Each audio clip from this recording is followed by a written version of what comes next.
What's going on, everybody? Eric Lindquist at Stochastic here on the Odd Trapper channel coming to you with another edition of Lindy's Links, Likes, Locks. Hit that like button, subscribe button, notification bell goes a long way for me on this video, goes a long way for you. That way you become apprised whenever great content is going live here at our little neck of the YouTube woods. Had a good morning for the most part. Ended up throwing some plays into the old premium Discord. Kepler, home run. That felt really good, along with 1.5 total bases. Obviously, they both covered. And David Fry ended up on that over 1.5 total bases. He covers that there at plus 120. I was a little surprised to see that over at DraftKings. Really glad to take advantage. I know some of you can't play player props all the time, but that is a big part of what I want to be able to add in terms of value because, well, it's easier to beat those markets long-term than it's going to be beating money lines, totals, things of that nature. Again, I'm here to service all of your betting needs. That's a really weird way of phrasing, Eric. It's a thing, but either way, hopefully Milwaukee can come through for us here. They're underway, down 1-0 early on in this one, but I'm going to be going to watch my Timberwolves here. So we've got all the plays.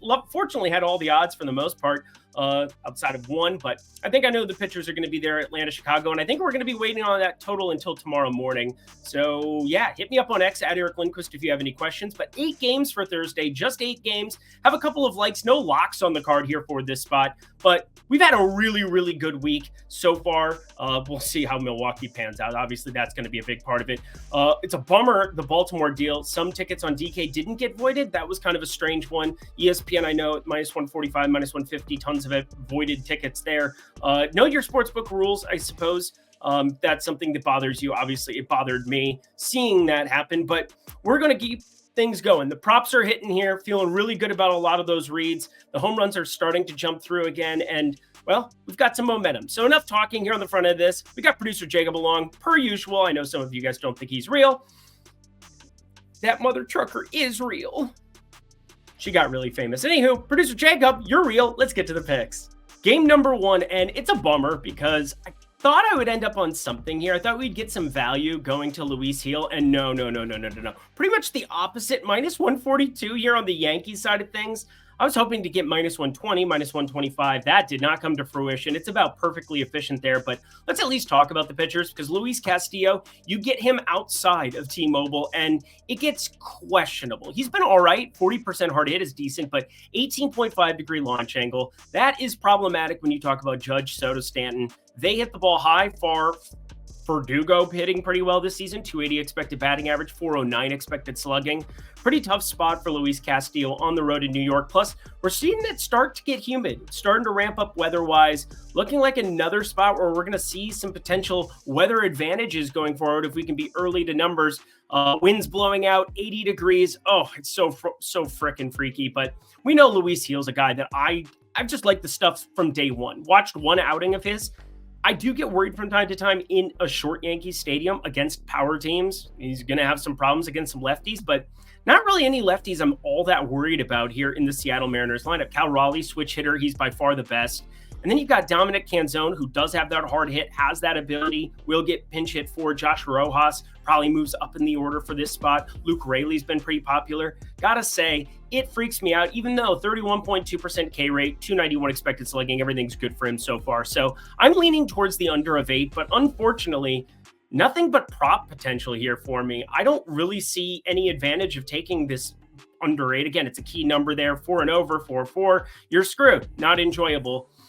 Not that I would want it to be 7.5 or anything. Obviously, that would be problematic even. I'd be looking at an over in that event. But under 8, should know the number. It's on the screen. I'm leaning that direction. Nothing from the first game of the day. But something potentially here. We backed him very successfully there. Paul Skeens went berserk in Wrigley Field. Obviously, it was good pitching conditions for him as opposed to this downwind stuff we've seen the last 2 days in Wrigley Field. That one's just getting underway right now here. But Paul Skeens, he's one of the most highly touted pitching prospects ever. 46.2% K rate now through 2 starts.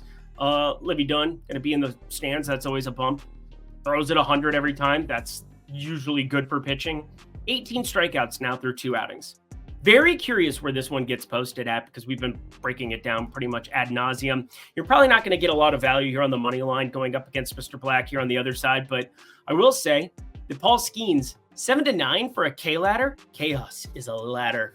We did it last time. We got that over 6.5 in 3 innings. Don't see that coming a lot here. Might even tap it up to 10. Gonna see where these opening numbers are. It's not like we are breaking news to you. Paul Skeens is very good. The books are aware. I'm nervous we get a 7.5 with like plus money to the first leg of this one, but you know what? I'm willing to tango here. 6.5, I'm hoping we get something that's within that minus 135 or better type number. Just looking at the last start, it was at 6.5, it was minus 105, and it was a smash. We should be smashing it again.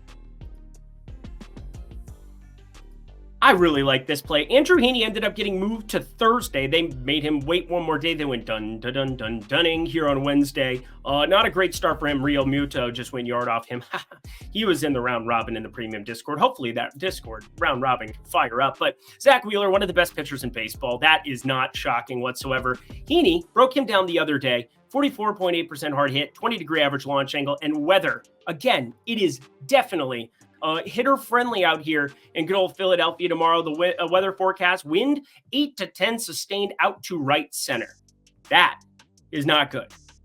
I mean, it's not ideal for Zach Wheeler. He has to pitch in it too, but he's so much better. 8.5. I kind of like the correlated over where we're going to take Philly minus 1.5 and then maybe a smaller play to put it together with the over. But as of right now, first play I made today, Philly minus 1.5. That was a click. That was an auto click. Half a unit, nothing more. For everybody who signed up for that Dinger promo, congratulations, you got in for that buck. Really great stuff that pops up on Tuesday, but it's okay. Have no fear, friends. If you didn't get an opportunity to jump in yet to the premium Discord, now's your chance. $14.95 weekly. I was able to get both of those over total basis props in the early morning session with Max Kepler, David Fry, a couple of cleanup hitters in their respective spots. Really good stuff to be able to start our day off. Max Kepler had a smaller play there on his home run prop as well. Felt really good about those reads, and we're starting to heat up there, baby. It's showing up in the comment section. I'm still getting the normal trolls, but that's okay. That's okay. I know what I do. I keep my side of the street clean. That is the point. And you can enjoy that over in the premium Discord, not just myself, but Isaiah Suarez, Greg Ehrenberg, everybody you know and love here on the Odd Chopper channel at one place for $14.95 weekly, $49.95 monthly. But for your first week or first month, if you use promo code Lindy. Ooh, look at that green. It matches my background today because I went to the good side of the force. Expert picks, Discord, premium tools, everything all in one spot. Promo code Lindy at the link below. Come join us. That's $12 for your first week. Less than $2 a day. Would love to see you there. Back to the picks we go. We head to Great American Small Park here for Waldron versus Montas. And does anybody want to watch Waldron versus Montas? No? No? Anyone? Bueller? A lot of you are too young to understand that one. But anyway, Matt Waldron, 33.8% hard hit. That's decent enough stuff. Frankie Montas, though, this is targetable. 42% hard hit, 17-degree launch angle, only a 16.1% K rate. Yikes. If you're not getting strikeouts in this ballpark and you're giving up fly ball contact, we got to target you with some home runs. And looking at some of his splits so far this season, friends, 4 home runs given up against lefties already on the young season, and that is only an 18 and a third innings. So, yeah, we should probably play the 2 lefties that I really like here. Jake Cronenworth, he's on the card, it feels like, all the time. Nothing I can do about it. He's a really good hitter. And then Jackson Merrill. This one's a little bit more surprising to me. He only has 3 home runs on the season, but, I mean, obviously he's going right now. He could maybe hit another one, but I do think that he is going to be one of the better rookies out of this class in a long time. Jackson Merrill, 295 expected batting average, 460 expected slugging, only a 9.9-degree launch angle, but it's not in that sub 5 or 6 degree type spot like we saw Yelich all of last season or something of that nature. I think Jackson Merrill will start racking them up sooner rather than later. So both of them leans on the home run department. Jake Cronenworth break-even number plus 360. Jackson Merrill plus 450. Go get you some. And yeah, I think I've got the pitching matchup down for this one. I'm waiting to see what the weather really looks like. I have conflicting reports. You go to windfinder.com. That's where I generally look early in the day to find some of that. Go to the super forecast tab. It's really, really useful. But I pinpoint Wrigley Field, and this is generally where I start my research every time because it's so weather dependent on what the totals are, but hasn't been released here. We've seen downwind stuff the last 2 times out. We'll see if that ends up coming to fruition here, but I'm seeing conflicting spots where it could be blowing across. I'm going to be waiting, just like the books are waiting, to figure out exactly what's going on, but I think I know who's pitching. Darius Vines got called up from Atlanta for the last start. There was a doubleheader from a couple of days ago, but he didn't end up making an appearance, and that was a little bit strange to me. So something tells me when you don't make an appearance in those kind of spots, you're probably going to be starting today. Now, Darius Fines, we've seen a little bit. He's had 2 starts back in April, so it's been a hot second, but he got recalled from AAA Gwinnett. 4.66 ERA, 1.45 whip so far this year. Nothing special in the arsenal as I work through it. So yeah, he's going to be targetable. If that wind starts to blow out, it's going to be a big total that we get here at open, and I'm probably going to be backing it because on the Cubs side of things, it doesn't get a whole heck of a lot better here. Ben Brown, definitely not somebody I was terribly familiar with, but 94 batted ball events so far this season, 57.4% hard hit. Now, he does have strikeout stuff, 26.7% K rate, but 57.4% hard hit, 5.10 expected ERA. Oh, friends. Hopefully this wind is down and we can see 10.5 and we can bet it immediately upon open if that wind is there. But I'm going to be paying very close attention to this spot because it could be one that you want to jump on early for props, jump on early for the total. If you have questions about it, hit me up at Eric Lindquist over on X either tonight, tomorrow, obviously all Thursday. You can hit me up in the premium Discord.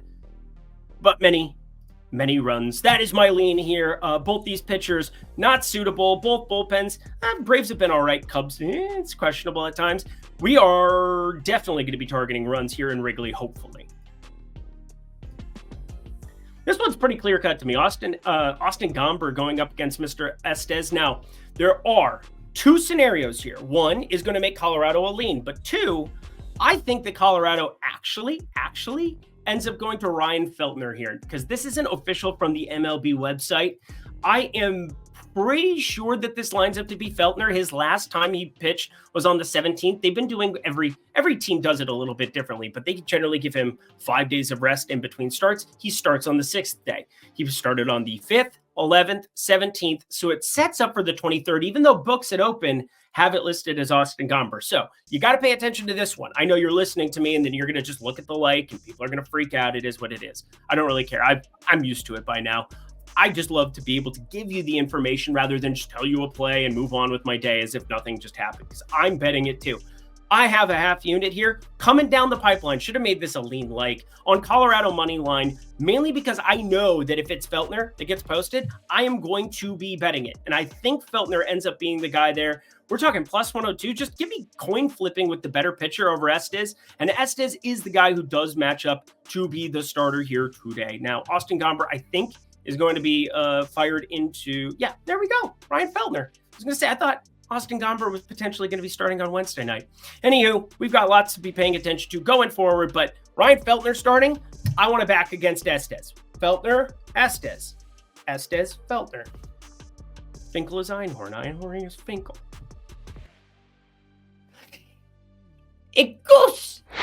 Jacob didn't like my Jim Carrey bit. That's okay. You probably like free money, though, and an opportunity to make lots of money. Well, it's not free necessarily. BetMGM, friends, this is a first bet safety net up to $1,500. What does it all mean, Basil? I will tell you. You go to the link below. You sign up for BetMGM if you haven't already. Sure, you have your DraftKings, your FanDuel, your Bet365. But if you haven't signed up for BetMGM yet, great opportunity to be able to fire any bet that you want. Deposit $25, $50, $100, bet whatever you want, up to $1,500. And if that first bet you make doesn't win, get it back in bonus bets. Now, I do recommend taking a big swing for something plus 200 or better. Just throwing it out there. It increases your expected value drastically. But in the event that you want to take a conservative, that's great too. You're trying to build that bankroll, sustain that bankroll. So sign up for BetMGM, get that first bet, and if it doesn't hit, you get it back in bonus bets. Great opportunity with our friends over there. Only if you're 21 and over. If you have a gambling problem, please call 1-800-GAMBLER. Back to the picks we go.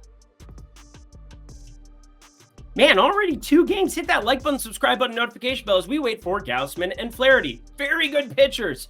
Well, Gausman's been on the struggle bus here this season. That is for darn tootin', but not necessarily the same thing for Jack Flaherty. Now, one has a much better matchup, that being Mr. Gausman, but a 489 expected slugging, 364 xWOBA. things still look a little bit hairy for him, but working through some of his previous game logs here, just in recent weeks, we saw a decent enough turnaround spot. I do think 3 earned against Tampa at home, whatever. He pitched all right, got all of 6 innings in there, coming off of a brutal outing against my Twins, a brutal outing for the most part. Well, he pitched all right, I would say pretty darn well, actually, against the Washington Nationals. Didn't give up anything. That was his best outing probably of the season. But yeah, I'm not going to be flipping out on Kevin Gausman here too much. And yet I do think you want to be looking at the Detroit side of things because Jack Flaherty has been that much better between the two because he lets me wear my chain and my turtleneck sweater. 275 xWOBA, 33% K rate, 3.7% walk rate. Him and Tariq Skubal are so damn good, it's ridiculous, but also pretty sharp. You know, breaking that down, not pulling the trigger against Cole Reagans. Cole Reagans absolutely ballistic on Wednesday, but Detroit money line, that's the lean here. Not a huge fan of backing them against Gausman, but the numbers are what the numbers are. 98 WRC plus against righties so far this season. Decent enough where we'll take a look here. I'm very curious to see where this opening number is. And the last play of the day, well, plays plural. We got Baltimore, we got the White Sox, and yeah, props to finish it out here. I gave you the double dong from the San Diego-Cincinnati game. How about a double bases, a double bubble, if you will? It's delicious gum. Gunnar Henderson and Colton Cowser potentially going up against Mike Clevenger. Now, Grayson Rodriguez, I like the stuff. I do. I like it more than the average bear, but I think looking at this one, it is pretty much take those lefties or don't. Just take the lefties or don't against Mike Clevenger. And I think I want to be taking the lefties. We just had 5 home runs in consecutive games there. The streak broken in back-to-back games, considering it wasn't a doubleheader by any means, but the game on Tuesday that carried over to Wednesday, and then Wednesday's game, Gunnar Henderson didn't go yard. Oh, sad face. He's still one of the best hitters in baseball. And here in White Sox territory, where you get a little bit more of that territory to work with here, looking for some doubles, a little double bubble, double bases. I don't know how to do that bit. Colton Cowser also one of the better hitting lefties in baseball so far this season, which again is a wild thing to say out loud because nobody expected Colton Cowser to be the guy. Everybody said Jackson Holiday. Well, left fielder Colton Cowser, 524 expected slugging. Gunnar Henderson, 562 expected slugging. Both of those look really good. And don't sleep on Ryan O'Hearn either. Wanted to throw him in too, but he doesn't fit in the graphic. So I like Ryan O'Hearn. And that does it for another edition of Lindy's Leans, Likes, and Locks. You know what to do. Go to that comment section below. Let me know your favorite plays that exist on the board for this lovely MLB slate we have before us. Nothing fancy here on Thursday. Only 8 games to pick from. I'm going to be picking and choosing my spots throughout this season. Hopefully we can find a couple of locks after the fact here in the premium Discord. Haven't been able to do that as frequently here other than the Dodgers one threw in the other day. That actually panned out. That felt good. But anywho, friends, sign up for BetMGM and OddsShopper if you haven't already. Promo code Lindy gets you 20% off over at OddsShopper. Thank you, producer Jacob. Until next time, friends, I'm Eric Lindquist. Best of luck in the MLB streets on Thursday.